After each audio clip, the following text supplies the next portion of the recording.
जय गुरुदेव।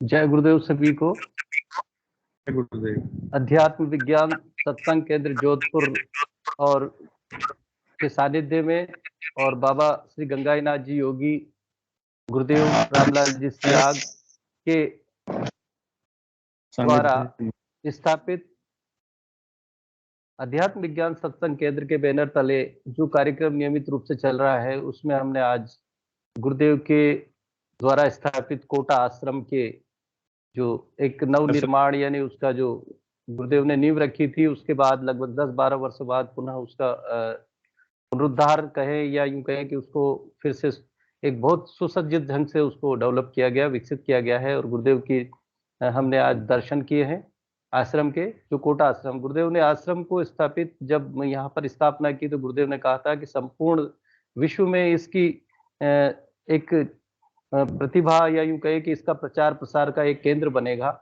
और गुरुदेव के आशीर्वाद से वो फलीभूत हो रहा है।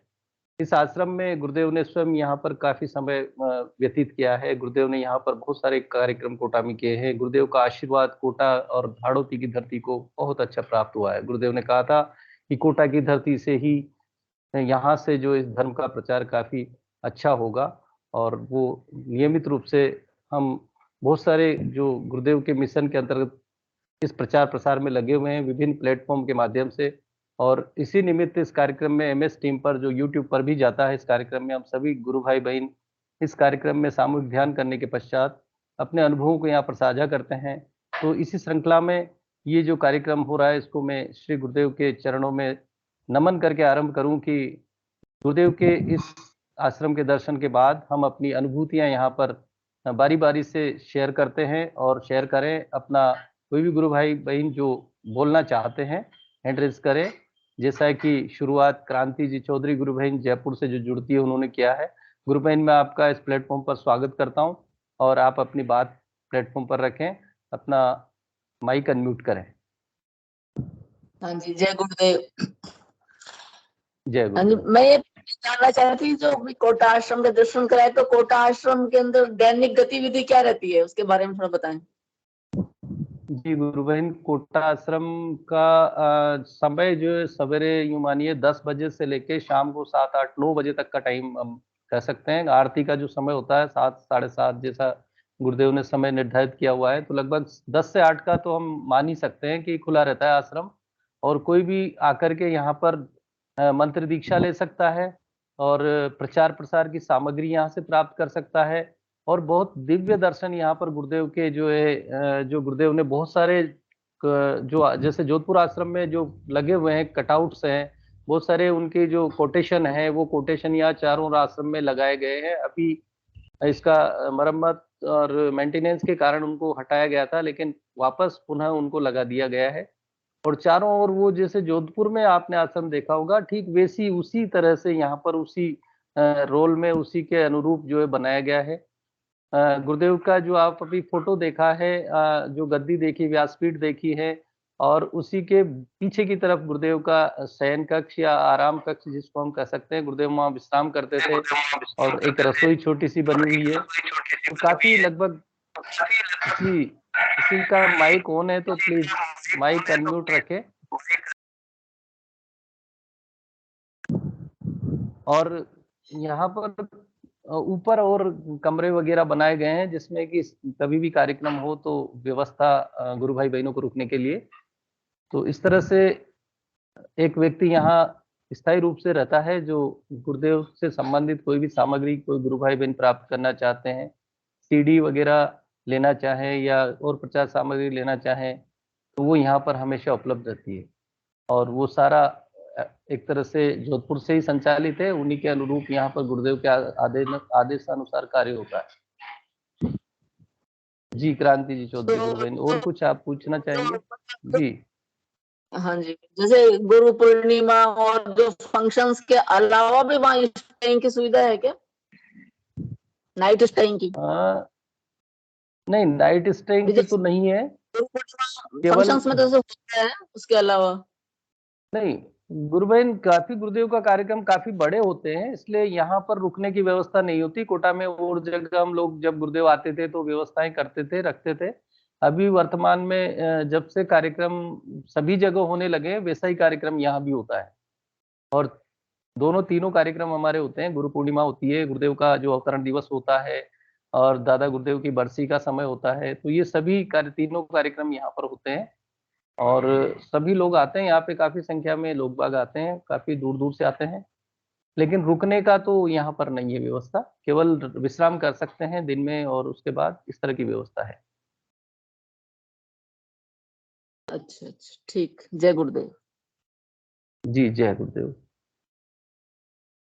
चलिए, और भी गुरु भाई बहन अपने इस दर्शन से संबंधित गुरुदेव के जो दीक्षा गुरुदेव देते थे और उससे जो परिवर्तन हमारे भीतर आया है, तो एक और गुरु बहन ने या गुरु भाई ने हैंड रेज किया है। मैं चाहूंगा कि वो अपनी बात रखें। बिपाशा रानी। जय गुरुदेव गुरु बहन।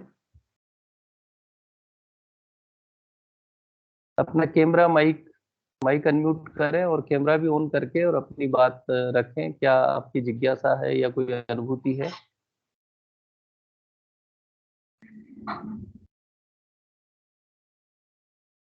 मेरी आवाज सुन पा रही हैं? जय गुरुदेव। आपने हैंड रेज किया है तो आप अपनी बात रखें।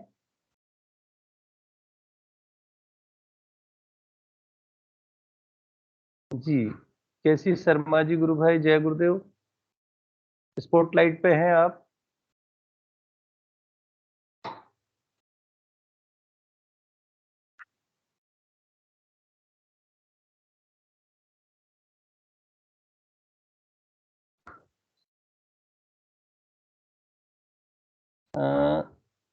जय गुरुदेव।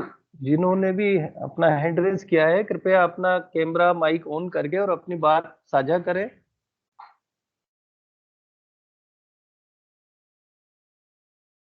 चलिए, जब तक कोई आए तो मैं चाहूंगा रामलाल जी गुरु भाई, आजकल जो कार्यक्रम की गतिविधियां, प्रचार प्रसार स्कूलों में जो कार्यक्रम हो रहा है, तो उसकी जानकारी आप इस सेशन में रखें। रामलाल जी गुरु भाई। गुरु में यहाँ हूँ तो संभव नहीं होगा, फिर कभी अगले सेशन में रखेंगे गुरु भाई। चले, ठीक। मेरा इसमें आवाज में डिस्टरबेंस आ रहा है क्या? मेरी आवाज क्लियर नहीं आ रही या ऐसा कुछ है क्या? क्योंकि मुझे रिपीट हो रही है आवाज। नहीं गुरु भाई, अच्छे से आ रही है आवाज आपकी। आ रही है? हाँ, आ रही है। चलिए, जय जी, जय गुरुदेव। हाँ गुरु भाई, आपने अभी मेरा नाम बोला था केसी शर्मा जी, वो मैंने कोई स्पॉटलाइट का आपने कर रखा होगा, मुझे तो नहीं पता था, लेकिन आपको जय गुरुदेव करना। गुरु भाई, बिल्कुल। और गुरु भाई, मैं जो है बिल्कुल गुरुदेव की कृपा से एकदम स्वस्थ हूँ, प्रसन्न हूँ, और बस असीम कृपा गुरुदेव की बनी हुई है। तो दोनों वक्त टाइम से जुड़ता हूँ और बहुत अच्छा लग रहा है गुरुदेव की शरण में आकर के मुझे। मैं थोड़ा सा आपसे, एक मेरी जिज्ञासा है, द्वैतवाद और अद्वैतवाद को सरल भाषा में अगर आप समझाएं या कोई गुरु भाई बहन समझाएं तो अच्छा रहेगा। थोड़ा सा मैं कंफ्यूज हो जाता हूँ क्या गुरु भाई, प्रश्न आपको सुनाई पूरी तरह स्पष्ट नहीं हो पाया? एक बार बोलिए, क्या जिज्ञासा है? ये द्वैतवाद और अद्वैतवाद, ये इसको थोड़ा सा सरल भाषा में मैं समझना चाह रहा हूँ गुरु भाई। ये जी। कोई भी गुरु भाई बहन या आप जो भी मेरा ये समझाएं तो। चलिए, मंच पर साझा करने के लिए आपकी जो, जैसा कि केसी शर्मा जी गुरु भाई अलवर से जुड़ते हैं और वो जानना चाह रहे हैं कि अद्वैतवाद क्या है और द्वैतवाद क्या है, जैसा कि गुरुदेव ने भी स्पीच में कहा है। तो कोई भी गुरु भाई बहन इस मंच पर अपनी बात इसको और स्पष्ट करने के लिए या इसके बारे में बताने के लिए मैं आमंत्रित करूंगा। वैसे सुनीता जी गुरु बहन ने एंट्रेज किया है, अगर आप बोलना चाहते हैं गुरु बहन तो जय गुरुदेव आपको। जय गुरुदेव भाई। गुरु भाई, मैं बस एक लाइन में बोलना चाहता हूँ, सिर्फ एक लाइन लूंगा। जय गुरुदेव सबको। देखिए, मेरे बस मुझे एक ही लाइन बोलनी है सिर्फ, कि मेरा जो है विनम्र आग्रह है सभी साधकों से कि गुरुदेव ने जो है जब हमारे को इतना आसान जो है रास्ता बता दिया है, तो हमें बुद्धि के प्रयास से जो है ना ये सब चीजें, मतलब विनम्र आग्रह है, बुरा बुरा मत मानिए कोई, जी कि हमें बुद्धि के प्रयास जी से जो है समझने की जरूरत कोशिश करनी नहीं चाहिए। गुरुदेव ने इतना आसान रास्ता जी बता दिया, बस उसी रास्ते पे चलते जाएं हम, सब कुछ मिल जाएगा। जो ज्ञान करवाना होगा गुरुदेव को ज्ञान भी करवा देंगे, और जो भी समस्याएं हमारी वो सब दूर हो जाएंगी। सब कुछ मिल जाएगा गुरु कृपा से। गुरुदेव ने जो इतना आसान रास्ता बता दिया है, बाकी जिसकी जैसी इच्छा। जय गुरुदेव। जी। जय गुरुदेव। गुरु भाई ठीक है, गुरुदेव ने कहा है कि जो कुछ मिलेगा अंदर से मिलेगा, लेकिन जो शब्दावलियां गुरुदेव ने बोली है उन शब्दों को अगर हम थोड़ा सा कई बार गुरुदेव ने स्पष्ट किया है, तो उसी भाषा में या उसी तरह से हम अगर इस मंच पर रखना चाहें तो उसमें कोई ऐसी कोई विशेष बात नहीं है। तो केसी शर्मा जी गुरु भाई को मैं बोलना चाहूंगा, गुरुदेव ने कहा है कि द्वैतवाद और अद्वैतवाद के बारे में, और वैसे कई शास्त्रों में भी लिखा है, अद्वैत का तात्पर्य ये होता है कि उस परम सत्ता से जुड़ जाना, यानी दो नहीं होना, एक ही रह जाना। और द्वैत में हम क्या करते हैं, शिष्य और गुरु या आत्मा और परमात्मा भिन्न रहता है, बस यही भाव इसमें है। संक्षिप्त शब्दों में मैं इतना सा आपको बताना चाहूंगा। तो अब मैं सुनीता जी गुरु बहन से आग्रह करूंगा कि अपनी बात रखें। जय गुरुदेव। जय जय श्री गुरुदेव सभी गुरु भाई बहनों को। मेरी आवाज सुन पा रहे हो गुरु भाई? हाँ हाँ बिल्कुल आ रही है आपकी आवाज। हाँ, मैं अपनी एक अनुभूति बताना चाह रही हूँ। अभी अनुभूति है और जिज्ञासा भी है, उसी में जिज्ञासा समाई हुई है कि अभी 3 दिन पहले की बात है। मैं रात को सो गई थी और सुबह लगभग 5:30 बजे का स्वप्न है। मैं थोड़ा ध्यान करने के बाद सो गई थी, वापस जल्दी ध्यान कर लेती हूँ 4:30 करीब। तो 5:30 की अनुभूति रही होगी, 5:15 5:30 की। तो उसमें मुझे क्या दिखाई देता है कि एक घर है, वो न तो मेरा ससुराल का घर है न मेरे पियर का घर है, वो अलग ही कोई घर था। और उसमें एक वॉशरूम था, बाथरूम। तो उसमें मैं नहाने गई थी, मेरी मदर पास नहीं थी मेरे। तो उसमें एक आला, जो पुराने जमाने के मकानों में जो आला होता है ना, आला आला बनाते थे, राजस्थानी भाषा में जिसको आड़ा कहते हैं, वो एक आला सा दिखाई दिया मुझे। और उसमें से कुछ आवाजें आ रही थी, जैसे ऐसे साए साए सू सू की आवाजें आ रही थी। तो मैं अपनी मदर से कह रही थी, स्वप्न की बात है, 15 थी ये, एक तरीके से 15 ही थी ये। तो मैं अपनी मदर से कह रही थी मैं कि इसके अंदर कुछ ना कुछ है, और पता नहीं किस चीज की आवाज आ रही है और मुझे इसमें डर लग रहा है। तो मेरी मदर मुझे बाहर ले आई कि चल ऐसा कर, बाहर आ जा और कुछ होगा तो निकल जाएगा। तो मैं बाहर आ गई मदर के साथ। फिर उसमें हम थोड़ी देर में, जस्ट 2 मिनट के बाद क्या देखती हूँ कि एक व्हाइट कलर का सांप, खूब मोटा ताजा, एकदम व्हाइट चमकीला सांप निकल के उस आले में से आता है बाहर, और वो लहराता हुआ हमारी तरफ बढ़ रहा होता है। मैं मेरी माँ से कहती हूँ कि मम्मी आप है ना गेट बंद कर लो, ये तो हमारी तरफ ही आ रहा है। तो मम्मी कहती है कि हाँ गेट बंद कर लेते हैं। इतने में क्या देखती हूँ भाई साहब कि वो उसका जो लहराता वो आया था, उसका पूंछ और उसका धड़ तो वो सांप का ही रहा, और उसका जो चेहरा है सांप का, वो बंदर के चेहरे में परिवर्तित हो जाता है, मंकी बन जाता है। वो ही व्हाइट कलर उसका चेंज नहीं होता है, एकदम चमकीला व्हाइट कलर। और वो पास आते आते आते आते हमें कोई नुकसान नहीं पहुंचाता। और फिर वो घर हमें फिर समझ में आता है कि हमारे मायके का घर है, और उसकी वो जो सीढ़ियां थी, उन सीढ़ियों पे होता हुआ वो डोलियों पे से चला जाता है।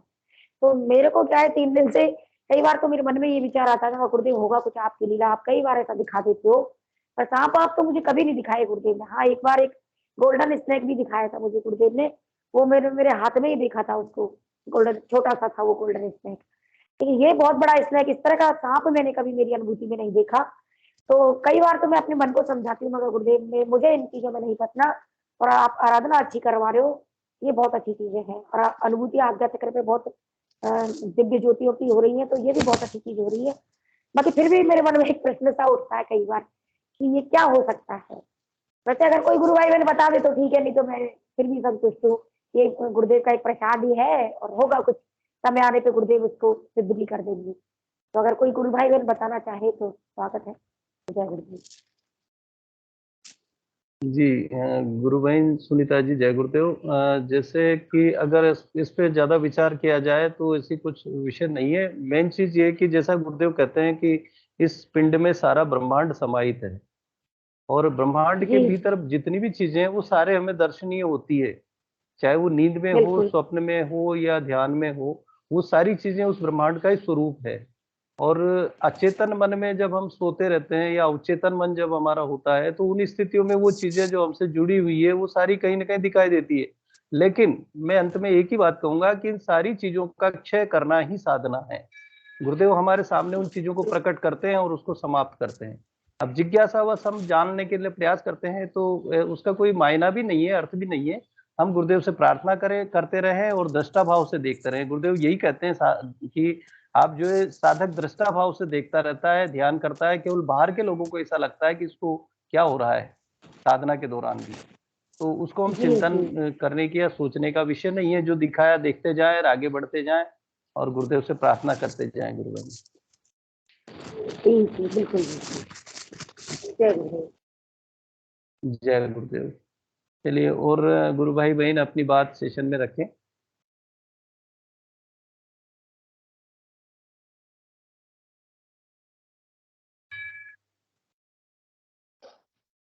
जय गुरुदेव जी। हाँ जी, जय गुरुदेव। जय गुरुदेव गुरु आज बहन। आपने आश्रम के दर्शन कराए तो आश्रम के दर्शन हुए तो गुरु बहन आपकी आवाज क्लियर, अनुभव तो आवाज आवाज डिस्टर्ब हो रही है आपकी थोड़ी सी। हाँ ठीक है, तो फिर जय गुरुदेव। अभी आ रही है? हाँ हाँ, अब आ रही है, सही बोलिए।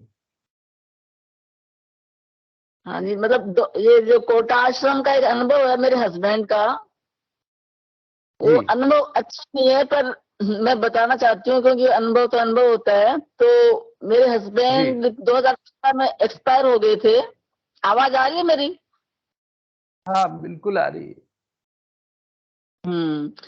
तो लगभग है ना, जब गुरुदेव का स्वास्थ्य लास्ट में जब कोटा में खराब हुआ था, वो शायद 2012-13 की बात है मेरे हिसाब से। तो उस वक्त मेरे हस्बैंड इरिगेशन डिपार्टमेंट, उनकी कोई ट्रेनिंग आई थी कोटा, शायद 12-13 की बात है, जरा याद नहीं आ रहा। तो उनका मन नहीं था जाने का क्योंकि उनका स्वास्थ्य खराब होने लग गया था उस टाइम। पर मेरी इच्छा थी कि जी गुरुदेव भी कोटा पधारे हैं तो आपको जाना चाहिए उस ट्रेनिंग के अंदर, तो शाम को गुरुदेव के दर्शन वहां कर लिया करना। तो फिर वो चले गए थे। फिर वो उनका रहने का तो वहां पे कोटा में कोई जो ट्रेनिंग इंस्टीट्यूट जो भी है वहां पे था व्यवस्था, पर वो शाम को कोटा आश्रम में जाया करते थे गुरुदेव के दर्शन के लिए। तो जी उनका स्वास्थ्य खराब ही चल रहा था। तो एक दिन वो शाम को ध्यान के टाइम पे बैठे थे कोटा आश्रम में और गुरुदेव अपने कमरे में विराजे हुए थे। तो उनको क्या दिखाई देता है कि जैसे उनके दोनों तरफ ध्यान में देखते हैं यमदूत जो होते हैं ना, यमदूत, वो दिखाई दिए उनको जी दोनों तरफ। हाँ, और एकदम से मतलब हाँ, घबराहट भी हुई उनको क्योंकि स्वास्थ्य भी खराब ही चल रहा था उस टाइम। फिर गुरुदेव को याद किया, गुरुदेव अपने कमरे में थे उस वक्त। हाँ, याद किया तो वो वैसे डिसअपियर हो गए। पर उसके बाद उनका स्वास्थ्य फिर खराब ही होता गया। वो 15 में उनकी डेथ हो गई। तो बस एक अनुभव है वो, हालांकि अच्छा नहीं है अनुभव, पर फिर भी मैं बता रही थी। उसके बाद गुरुदेव का भी स्वास्थ्य शायद यहीं उसी वक्त खराब हुआ था। फिर वो निदान करने के गए थे, शायद 12-13 की बात होनी चाहिए। जी बस इतना बताना चाह रही थी। गुरुदेव 12 में आए थे गुरुदेव कोटा। दर्शन 12 की बात है, ये 2012 की होगी। हाँ हाँ जी, हाँ जी। हाँ, तो गुरुदेव के दर्शन जरूर हो गए हस्बैंड को, ये फायदा हुआ वहां जाने से। बस यही बताना चाह रही थी मैं। जय गुरुदेव। जी गुरु बहन, बिल्कुल। गुरुदेव के दर्शन अगर हो जाते हैं, गुरुदेव की साधना करते हैं हम लोग, तो स्वयं गुरुदेव कहते हैं कि अगर आप सच्चे मन से अच्छी जब साधना करेंगे तो निश्चित रूप से परिवर्तन भी आएंगे। और बहुत सारे जो भूत भविष्य दिखने वाली चीजें हैं, यहाँ तक कि मृत्यु से साक्षात्कार के लिए बात करते हैं, जब मृत्यु भय खत्म हो जाएगा तो बहुत सारी चीजें हमको यहाँ दर्शन होते हैं, ध्यान में होते हैं, बहुत सारी अनुभूतियां होती है, योगिक क्रियाएं होती है। ये साधना के ही अंग है। और जैसा आपने बताया, शायद पहले भी आपने शेयर किया था कि जब उनका तब स्वास्थ्य बहुत ज्यादा खराब हुआ था, तो स्वयं जो है उस समय भी आपको काफी संबल गुरुदेव ने दिया। तो ये चीजें एक बहुत सारी एक जटिलताएं और बहुत सारी समस्याएं जीवन में आती है, लेकिन अगर हम साधना करते रहें तो गुरुदेव हमें सपोर्ट अंदर से करते हैं, जिस तरह से सहारा मिलता है हमें, और जीवन में आगे बढ़ने या साधना करने के लिए हम निरंतर चलते रहते हैं, ऐसा सभी का अनुभव रहा है जी। और भी कोई गुरु भाई बहन अपनी यहाँ पर बात रखें सेशन में?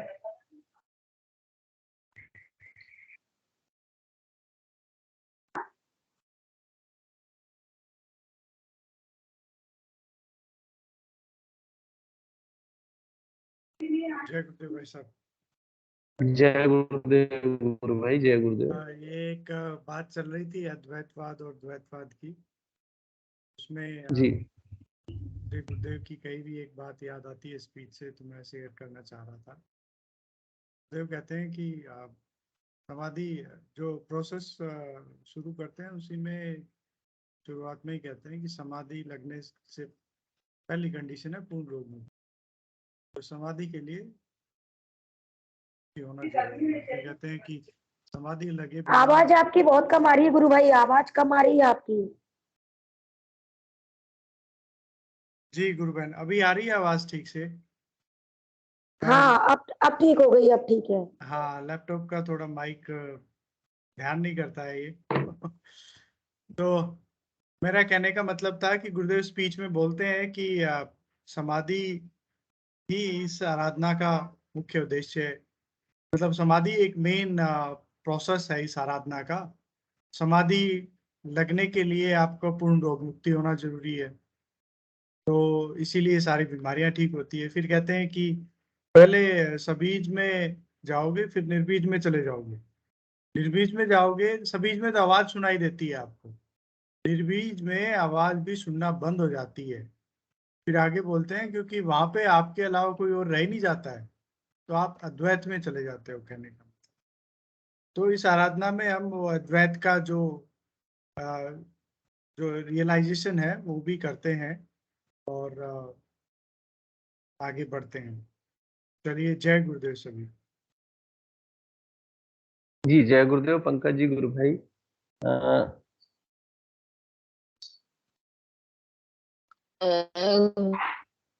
एक मैं चाह रही हूँ कि आज एक टॉपिक रखे आपकी। मैंने ये इस आराधना में ये देखा है कि बहुत अच्छे और बहुत रिजल्ट मिलते है ना, बहुत ही अच्छे, मतलब अल्प प्रयास से भी उनको बहुत अच्छा। हाँ, जैसे 20-20 साल की बीमारियां होती हैं, 30-30 साल की, वो भी उनके रिजल्ट मिल जाता है उनको बहुत जल्दी।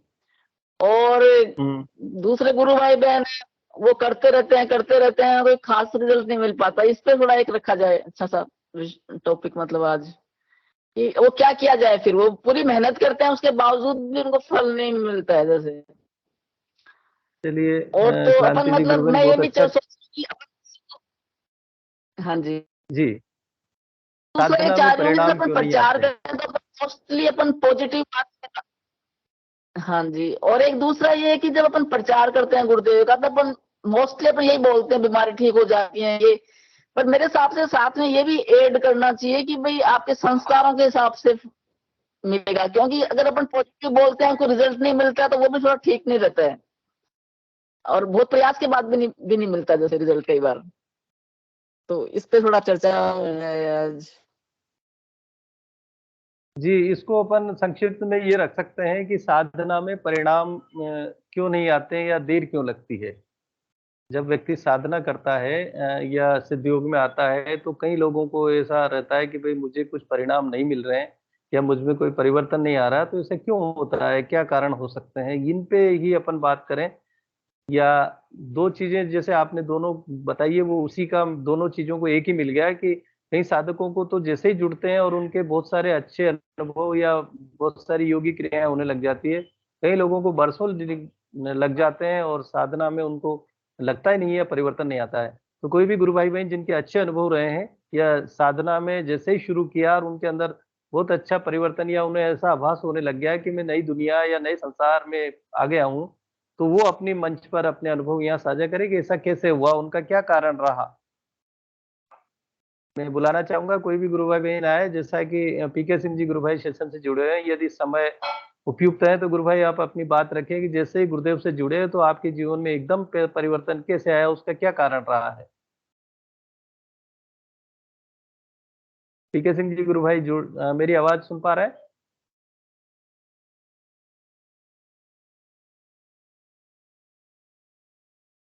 जय गुरु भाई, जय गुरुदेव। जय गुरुदेव। गुरु भाई जी, एक टॉपिक है, क्रांति जी गुरु भाई ने कहा है, जैसा अपने स्पिरिचुअल साइंस में भी कई बार आया है कि साधना में परिणाम क्यों नहीं आते हैं। कई बार कई साधकों को ऐसा लगता है, उसका क्या कारण है?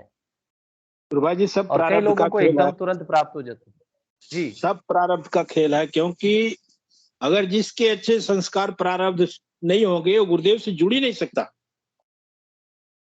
गुरुदेव तो उन्हीं लोगों को जोड़ते हैं जो मतलब पॉजिटिव अप्रोच वाले होते हैं। गुरुदेव बोलते हैं आज भी कंस के वंशज, रावण के वंशज हैं। आप 100 लोगों को बताओगे तो 10 लोग सुनेंगे, और 10 में सिर्फ 2 ही करेंगे, 8 उसमें भी नहीं करेंगे। तो कहने का मतलब है कि 100 में हमें 2 लोगों को रिजल्ट मिलता है बस। और जैसा मेरा पर्सनल जैसे है, मेरी माताजी तो बहुत पहले से एक ऐसे आश्रम से जुड़ी थी, वो अघोर पंथ वाले लोग थे।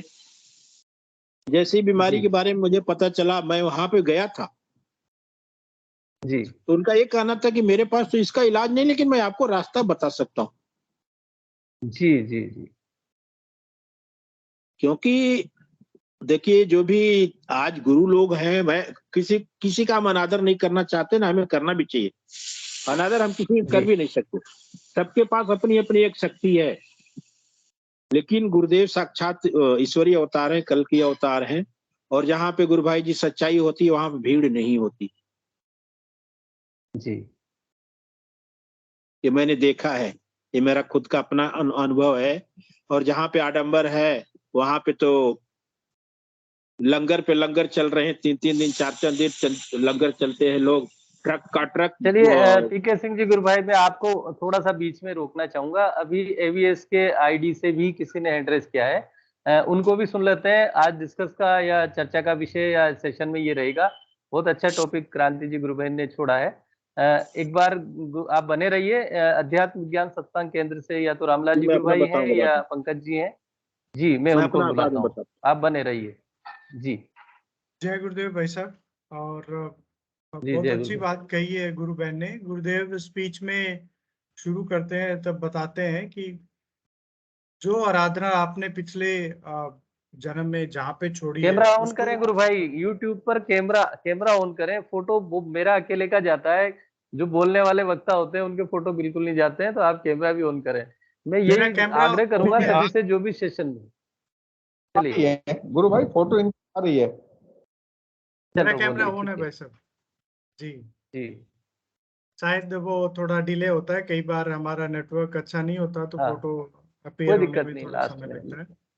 तो मैं यही कह रहा था कि गुरुदेव स्पीच में कहते हैं कि आपने जहाँ से पिछला जन्म में जहाँ पे आराधना छोड़ी है, वहीं से आप अगले मतलब इस जन्म में वहां से आपकी शुरू होगी आराधना। ये बात सत्य है कि प्रारब्ध का आपका इन्फ्लुएंस रहता है। और गुरुदेव एक बात और कहते हैं स्पीच में कि फिल्म बन चुकी है, रिप्ले चल रहा है। तो जी जो होना है वो पूर्व निर्धारित है। किसको कितना मिलना है, कब मिलना है, कैसे मिलना है, वो सब पूर्व निर्धारित है। परंतु ये भी सत्य है कि सिर्फ प्रारब्ध के हिसाब से तो नहीं है ये सब। इसमें प्रार्थना, अनुग्रह, करुणा। गुरुदेव कहते हैं ना, एक किताब में लिखा है कि भाई मेरे पे तो बाबा ने, गंगाईनाथ ने अहतु की कृपा की। मतलब एक जी ऐसी कृपा जो किसी प्रारब्ध का परिणाम नहीं हो सकती।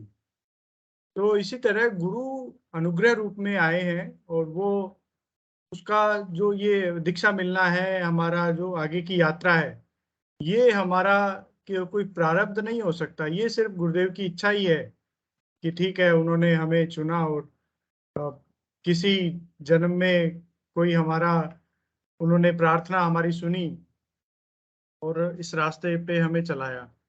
तो मेरा व्यक्तिगत इस तरह का मानना है कि प्रारब्ध कर्म इतना ज्यादा इस रास्ते पे महत्व नहीं करते जितनी प्रार्थना है। एक बच्चा होता है, उसके जी लिए शायद एक चॉकलेट बहुत बड़ी चीज है, उसी में खुश हो जाता है वो। वैसे ही हम लोगों के लिए कोई तकलीफ होती है या हमारे कोई परेशानी होती है जीवन की, या हमारी कोई बीमारी होती है, हम बस वहां तक ही सिमटे रहते हैं गुरुदेव से।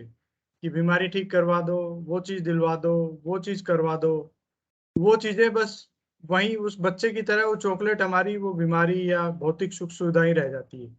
कभी हृदय से उस परम तत्व के प्रति हमारा जो एक तीव्र वेग है और उस वेग को लेके जो गुरुदेव के चरणों में प्रार्थना है वो बहुत कम होती है। तो इसीलिए शायद हम आराधना की हमारी कई बार गति मंद हो जाती है और हम जो व्यर्थ की चीजें हैं उनमें उलझे रहते हैं। गुरुदेव स्पीच में कहते हैं कि आनंद का एक संज्ञा देते हैं गुरुदेव कि आनंदमय लोक में वो याज्ञवल्क्य जी अभी भी उलझे पड़े हैं, गुरु चेताता है आगे लेके जाता है। तो वो आनंद में उलझे हुए हैं, हम लोग सांसारिक चीजों में या किसी और चीजों में। हम वो इस आराधना का जो मुख्य उद्देश्य है उस तक हमारी सोच बहुत कम पहुंच पाती है, या पहुंचती है तब भी हम मनन नहीं हो पाता या चिंतन नहीं हो पाता, या गुरुदेव की इच्छा हो सकता है गुरुदेव की इच्छा नहीं हो तो मुझे व्यक्तिगत रूप से लगता है कि वो एक ही है और उसकी मर्जी से हम सब नाच रहे हैं, हम सब कठपुतलियां हैं। प्रार्थना करते रहें, जब सुन ली जाएगी तब हमारा वो आराधना एक क्षण में चली जाएगी। गुरुदेव स्पीच में ये भी कहते हैं कि राजन एक क्षण नहीं लगेगा, बस तेरा अहंकार खत्म हो जाए। तो जनक ने जब अष्टावक्र से पूछा था, गुरुदेव ये वाला उदाहरण तो बहुत स्पीचेस में देते हैं कि भाई कितना समय लगेगा, तो अष्टावक्र ने कहा कि एक क्षण नहीं लगेगा। और ऐसा ही हुआ। फिर गुरुदेव आगे भी बताते हैं कि वो घोड़े की एक रकाब में पैर रखा, दूसरे में नहीं रख पाया, समाधि लग गई। तो क्या राजा जनक जितनी हमारे अंदर उस ज्ञान को, उस जिज्ञासा को पाने की तीव्र इच्छा है, तीव्र वेग है? व्यक्तिगत मानता हूं कि ये सब, ये वाली चीज है, ये प्रारब्ध से, कर्मों से परे है। राम जो है ये प्रारब्ध कर्मों से परे है। प्रारब्ध कर्म हमें सुख दुख दे सकते हैं आगे वाले जीवन में, परंतु ईश्वर की भक्ति तो उसकी कृपा से और गुरुदेव की कृपा से ही संभव है। जय गुरुदेव। गुरु भाई बहुत एक लाइन बोलना आपने चाहूंगी। पंकज जी ने जो जी बताया है यहाँ मैं थोड़ा सहमत हूँ, और एक लाइन बोलना चाहूंगी बस कि मेरे मन में भी एक चीज उठ रही है। मेरा खुद का भी व्यक्तिगत अनुभव है कि महर्षि अरविंद ने भी कहा है कि जो अंत तक धैर्य रखेगा वही पार होंगे। तो कई बार क्या है, प्रार्थना और सॉरी इनका परीक्षाओं का इतना, उनको परीक्षा कह लो या हमारे कर्म प्रारंभ कह लो, इतना प्रबल वेग इस आराधना से उछलकर बाहर आ जाता है, उदित हो जाते हैं हमारे कर्म संस्कार कि साधक धैर्य नहीं रख पाता है। और जब अधैर्य की स्थिति हो जाती है तो उस स्थिति में या तो हम प्रार्थना करें, प्रबल प्रार्थना करें प्रभु से, या फिर हम पतन की ओर चले जाते हैं, या तो दूसरा रास्ता चुन लेते या अपने हथियार डाल देते हैं कुल मिला के, अब हमसे नहीं होगा। तो प्रार्थनाओं का बिल्कुल पंकज जी भाई साहब की बात से मैं बिल्कुल सहमत हूँ। मेरा खुद का व्यक्तिगत अनुभव है, जब हमारा कुछ भी बस नहीं चलता है, जब हमारा कर्म प्रारब्ध है या हमारी परीक्षाएं बहुत तीव्र प्रहार हम पर करती है, तो उस समय प्रार्थना ही बचती है जिनको हम ऊंचा हाथ करके द्रौपदी की तरह कि प्रभु आप हम संभाल लीजिए। तो वास्तव में वो परमात्मा आता है और वो हमें बिल्कुल संभालता है। ये मेरे साथ कई बार हुआ है, कई बार हुआ है। इतनी गहन परिस्थितियों में से, इतनी विषम परिस्थितियों में से गुरुदेव ने बाहर निकाला है, इसकी आम आदमी के लिए तो कल्पना करना ही संभव नहीं है। बस इतना ही कहना चाहूंगी भाई साहब, प्रार्थना का बहुत महत्व है इस आराधना में, और सबसे सीधे और सरल भाषा में एक ही प्रार्थना कारगर सिद्ध होती है मेरे हिसाब से। तो ज्यादा में व्यर्थ के प्रपंचों में नहीं पढ़ना है कि परम सत्ता, हे कल्पी अवतार, हे करुणा अवतार, आप हमारा हाथ पकड़ के रखना, बस परीक्षा कितनी ले लो, कोई कर्म प्रारब्ध हमारे मतलब उदय हो जाए, लेकिन आप गिरधारी हमारा हाथ पकड़ के लेना, बस आप हमें नहीं गिरने देना। आप हमारे साथ रहोगे तो हम ना टूटेंगे, ना रूठेंगे, ना गिरेंगे, ना मरेंगे। तो बस यही एक सीधे सरल शब्दों में छोटे बच्चे की भांति प्रार्थना है, वो बहुत असरकारक रहती है। मेरा ये व्यक्तिगत अनुभव है। जय गुरुदेव। जी जय गुरुदेव। चलिए पीके सिंह जी गुरु भाई, जय गुरुदेव। स्पॉटलाइट पे भी हैं आप और अपना कैमरा भी ऑन कर सकते हैं, और अब आप अपनी बात रखें।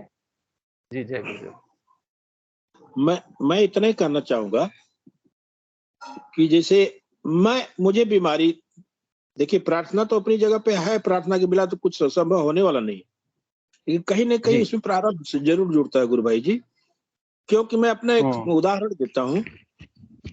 मुझे जनवरी में बीमारी का पता चला, फरवरी में गुरुदेव से जुड़ता हूँ, कहीं ना कहीं कोई शक्ति तो है काम कर रही है, कहीं ना कहीं अपने कर्म है जो गुरुदेव के श्री चरणों तक ले गए।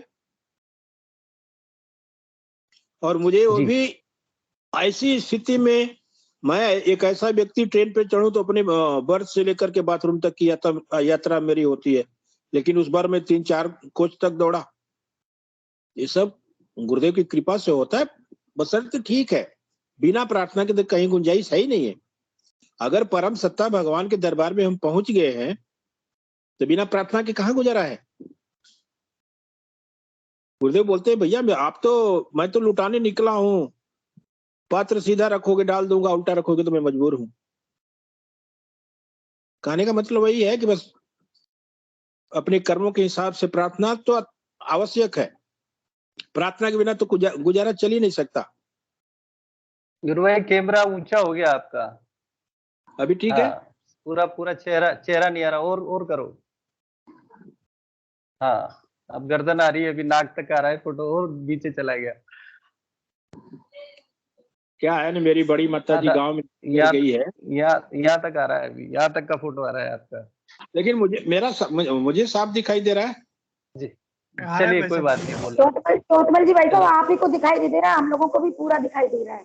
चलो कोई बात नहीं, आप तो बोलिए गुरु भाई। तो क्या है ना कि देखिए, जैसे मैं बीमारी से ग्रसित हुआ, डॉक्टर ने बताया कि आप या तो घर जाओ या तो अपना परिवार लाओ, तो वहां पे भी प्रारब्ध अपना काम कर रहा है। मुझे घर जाना चाहिए था, मेरा बिजनेस बहुत ज्यादा इस्टेब्लिश नहीं था, लेकिन मैं परिवार लेकर आया। अब परिवार लेकर आया तो रास्ते में गुरुदेव से जुड़ा, और उसके बाद तो फिर बिना आराधना के, बिना प्रार्थना के तो संभव नहीं है गुरु भाई जी, परिणाम मिलना संभव ही नहीं है। मैं तो पागल था 2 महीना, एकदम 3 महीना, जैसे ही मेरी कुंडली शक्ति जागृत हुई और मुझे महसूस हुआ कि बीमारी खत्म हो गई है, मैं सच्चाई के साथ बताना चाहूंगा सबको कि मेरी आराधना क्या है, लापरवाही हो जाती है। मिल गया, अब क्या चाहिए। लेकिन मैं छोड़ा नहीं हूं, जैसा गुरुबान ने बोला ना कि जो अंतिम तक टिकेगा वही जीतेगा। छोड़ा नहीं, कभी भी नहीं छोड़ा, आराधना मेरी जारी है। लेकिन जो सीरियसनेस मेरा था शुरुआत में, अब तो क्या है कि कुंडली शक्ति जागृत हो गई, गुरुदेव ने दर्शन दे दिया है। अब तो ध्यान करते हैं तो सारे इधर उधर घूमता है और नाम जप चलता रहता है। गुरुदेव ने जो रास्ता दिखाया उस रास्ते पे तो हम चल ही रहे हैं। और मेरी गुरुदेव से यही प्रार्थना है, गुरुदेव मेरी आपसे बस यही प्रार्थना है कि अगर मुझे कल मौत आए, उसके 1 दिन पहले मुझे आप दर्शन दे दीजिए। तो मैं तो बहुत लास्ट में गुरुदेव के दर्शन को मांगा हूं। अब गुरुदेव, मुझे नहीं मालूम कि मुझे कितने दिन जीना है, 10 साल जीना है, 5 साल जीना है, 15 साल जीना है, 20 साल जीना है, लेकिन मेरी गुरुदेव से यही प्रार्थना है। कभी कभी क्या है कि हम लोग लालची लोग हैं, लोभी हैं, गुरुदेव दर्शन दीजिए, करुणा बरसाइए, तो सब चलता रहता है।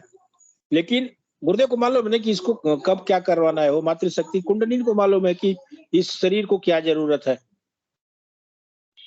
हमें तो नाम जपना है, ध्यान करना है बस, और किसी चीज से मतलब भी नहीं रखना।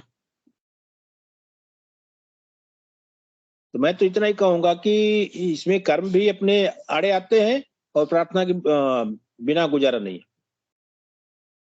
जी गुरु भाई जी, ये मैं कहना चाहूंगा। जी गुरु भाई, क्योंकि कर्म मेरे बहुत अच्छे नहीं अच्छा। रहते गुरु भाई जी, तो मैं गुरुदेव से जुड़ा ही नहीं होता। हो सकता है मेरी माता जी के कर्म अच्छे हों, मेरे पिताजी के कर्म अच्छे हों, मेरा पिछले जन्म का कर्म अच्छा हो। गुरुदेव जैसे बोलते हैं ना स्पीच में कि आपको अंतिम में नाद सुनाई देगा, चिड़िया की चहचहाट, बंसी, वो आपके प्रारब्ध कर्मों के अनुसार। गुरुदेव वहां पे भी बोलते हैं कि आपको आपके प्रारब्ध कर्मों के अनुसार।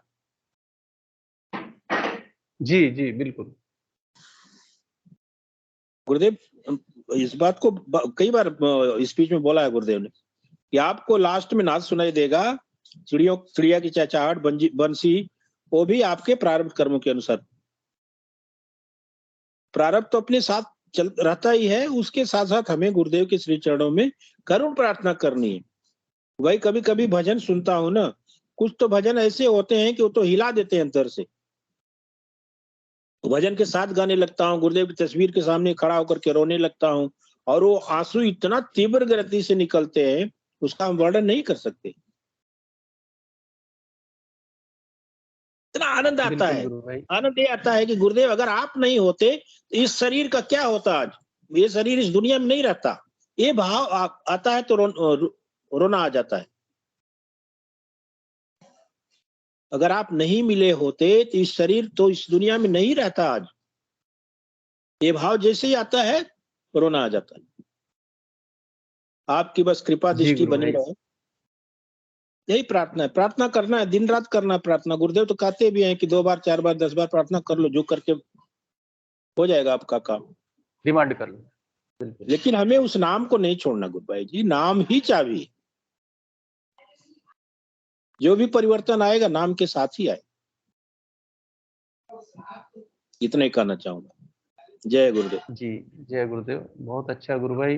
विनोद जी, गुरु भाई भी कुछ कहना चाह रहे हैं। गुरु भाई आप अपनी बात रखें। जय गुरुदेव सबको। जी मैं बस 2 लाइनें इसमें जो है और बोलना चाहूंगा कि जैसे वो पंकज गुरु भाई जो है ना, सारे डायमेंशंस को, सारे पॉइंट्स को समराइज कर देते हैं, एक साथ मिला देते हैं, फिर वो एक कंक्लूजन निकलता जी है बड़ा सॉलिड।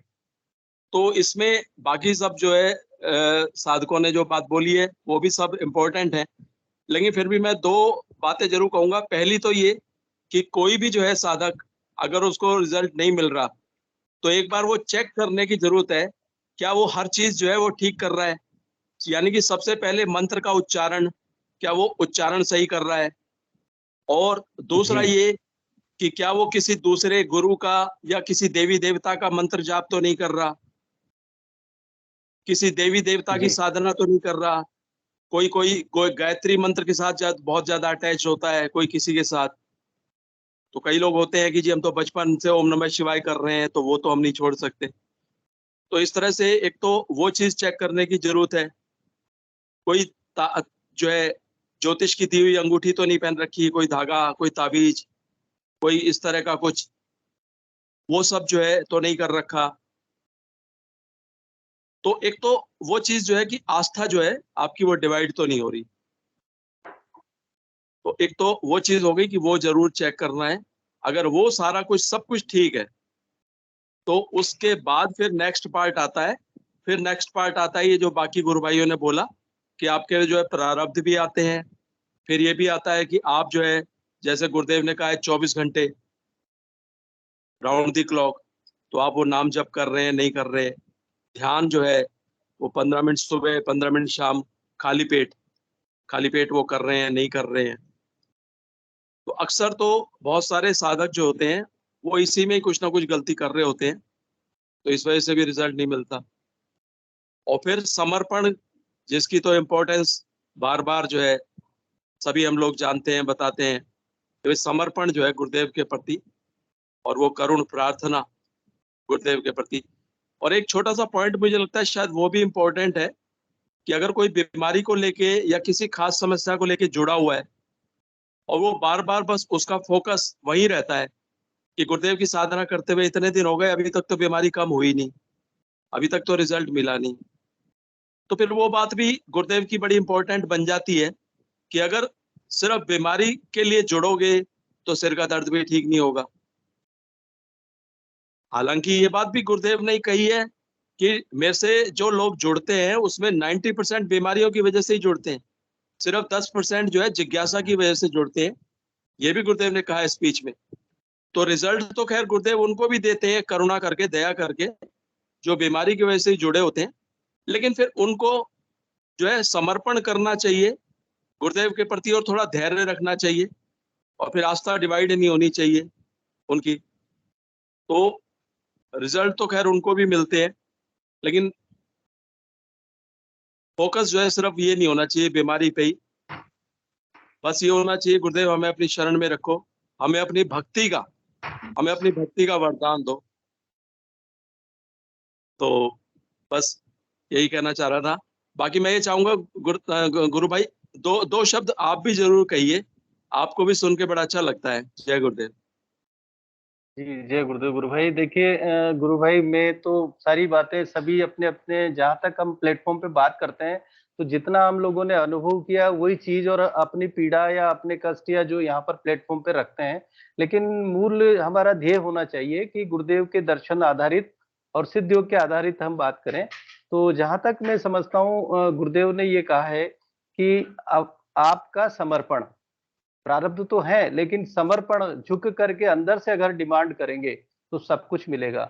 दो चीजें मुझे गुरु भाई यहाँ याद आती है कि भक्ति में दो तरह की भक्ति जिसको कहा गया है कि एक तो जैसे वानर अपने वानर के बच्चा चिपका रहता है, बच्चा वानर को पकड़ करके चलता है, वो सोचता है मैं इसको मेरे मतलब संरक्षक के रूप में मेरे हैं और मैंने इनको पकड़ रखा है।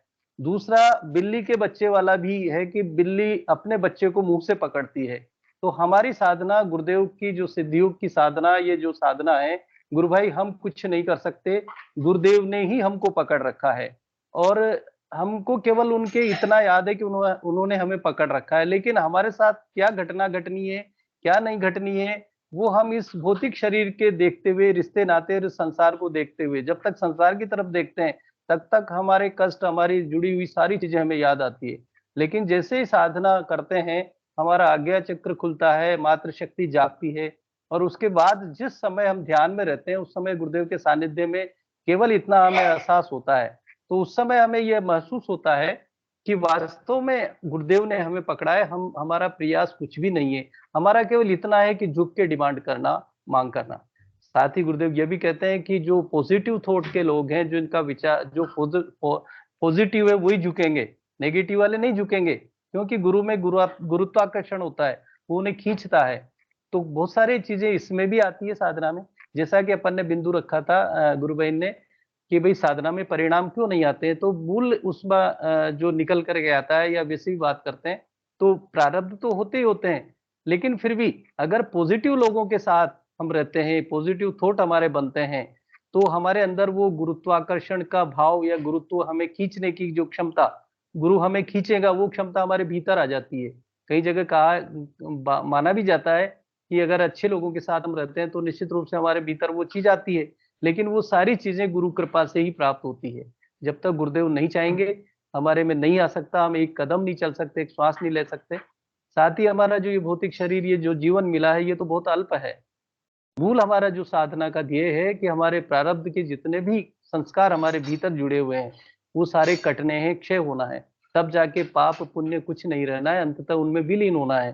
गुरुदेव हमें इस संपूर्ण भोग से तात्पर्य अच्छे बुरे सारी चीजों को काटते हुए मोक्ष तक पहुंचाना, यानी उस शक्ति को शिव में लय होना, धरती को आकाश में लय होना, या यूं कहें कि मातृशक्ति कुंडलिनी जब सहस्रार में पहुंच जाएगी और पहुंचने के बाद सारी चीजें जब समाप्त हो जाएगी तब हमारी साधना मोक्ष तक होगी। कि जैसा कि गुरुदेव ने अपने स्पीच में भी कहा है कि मैं शरीर रूपी ग्रंथ को पढ़ना सिखाता हूँ। तो ये शरीर रूपी जो हमारा ग्रंथ है, इस ग्रंथ में हम जो थ्योरिटिकल हम पढ़ते हैं कि एक मात्र शक्ति भीतर होती है, वो इससे चलती है, चक्रों को भेदन करती है और बैठते वहां पर पहुंचती है, तो सारा जो जितने भी घटनाक्रम होते हैं वो उसी के परिणाम हमारे होते हैं।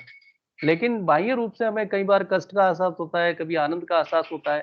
तो मूल बात यह है कि हम प्रार्थना करते रहें, गुरुदेव से क्षमा मांगते रहें, गुरुदेव से कहते रहें, हर क्षण ये माने और 24 घंटे हम उन्हीं के, जैसा की बात आई थी अद्वैत वाला मामला हो जाए, हम ये माने कि गुरु और हम एक हैं, हम गुरुमय हैं, मेरे भीतर मेरे गुरु हैं और उन्हीं के अनुरूप हम करेंगे तो निश्चित रूप से हम गुरुदेव हमें वहां तक ले जाएंगे और ले जाना तय है, निश्चित है।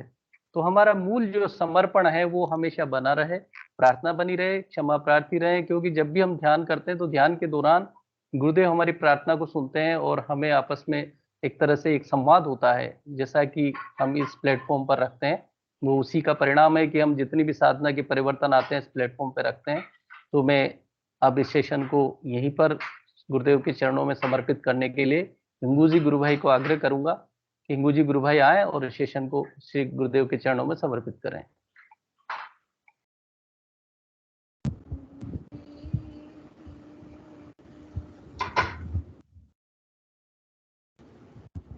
माइक अनम्यूट, माइक म्यूट है गुरु भाई, आपका माइक म्यूट है। जय गुरुदेव सभी को। गुरुदेव की दिव्य चेतना सभी में सिद्ध हो, जगत व्यापी हो और जगत के कल्याण के लिए हो। जय गुरुदेव, सभी को जय गुरुदेव।